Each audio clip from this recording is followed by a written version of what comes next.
All right, here we are with Beth Gerdes, who is 30 weeks pregnant, professional triathlete, although you're not doing too much professional triathloning at the moment. Not so much. But I do want to lead this interview with the fact that at 26 weeks pregnant, you did a 10K run, 43 minutes it took you, and probably the highlight of it was going past all the guys who had run past you thinking they were going to blow you out of the water. They were all blowing up and you just cruised on past them. Yeah, sometimes there's those fast Freddies in the basketball shorts that go out at, 3-minute per K pace, and after a couple miles you just sort of start picking them off, and I think they'd look over at my belly and get a little more pissed off, but it was a good time. I liked it. So talk us through, like a lot of people think once you get pregnant it's just sit on the couch, eat whatever you want because you're eating for two now. You've only got one in there, right? Just one. Yeah. Yeah. Oh, who knows? Surprise! No. Yeah, no, okay. All right, I won't try and scare you. But a lot of people think that you've got to stop what you're doing, but you're a great example that you don't have to stop what you're doing. Obviously, you have to be cautious and aware of certain things, but how have you found the process since you became pregnant, or since you found out that you were pregnant, and what have you been up to? Right. I think for me, a lot of it was just listening to my body a lot more than I would when I would just pound through it trying to train for Ironman.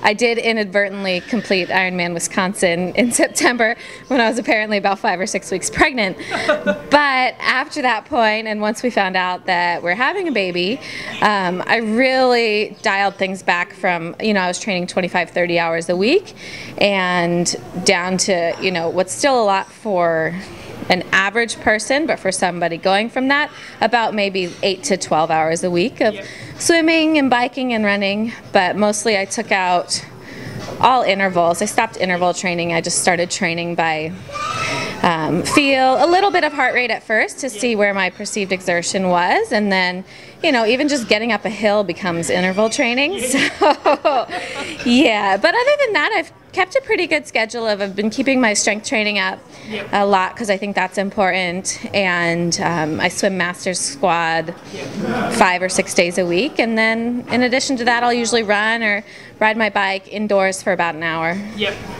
And as you're getting, can I say bigger? Don't take it offensively. Like, I don't want a pregnant, scary lady to hurt me. No. But have you sort of dialed it back the bigger you get based on comfort levels, or? It's almost all based on comfort levels. I was really enjoying running up until about a couple weeks ago, and now it's more of a struggle because it's really slow, which doesn't bother me at all. It's just more, my back starts to hurt a little bit afterwards and things like that. But no, that's all been pretty good. And in terms of post-pregnancy, which I guess is the birth of your child, have you had a thought about what you want to do moving forward, how things are going to have to change? Obviously a fair bit, I imagine.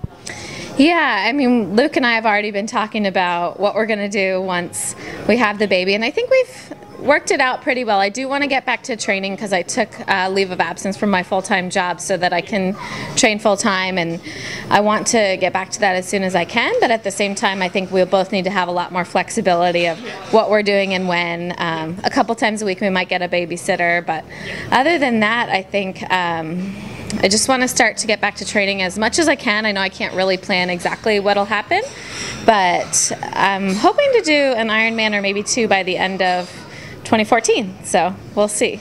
Got to have goals, right? Yeah, you got to have some goals. Why not? I love it. Now, I want to go back to Wisconsin when you raced and you didn't know that you were pregnant.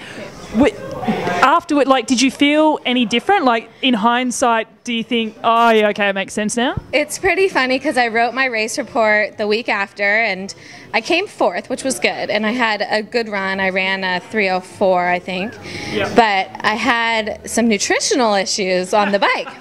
And I was throwing up for the first 3 hours of the bike, and this has never happened to me ever. I have like the stomach of steel. Nutrition is my strong point. I can cram in 400 calories an hour, and that's how I run a fast marathon. But the first 3 hours of the bike I spent just vomiting, and I was like, I have no idea what went wrong with my nutrition. I need to revisit everything and figure everything out. And then, 6 or so weeks later, when we find out that we're pregnant, I looked back at that blog entry and I thought, okay, now I think I might have known what was going on. So at least that was explained for me, which was good. I love it. So everyone out there, if you're vomiting on the bike, there's a chance you could be pregnant. You're totally pregnant. You're definitely pregnant. Nothing to do with nutrition.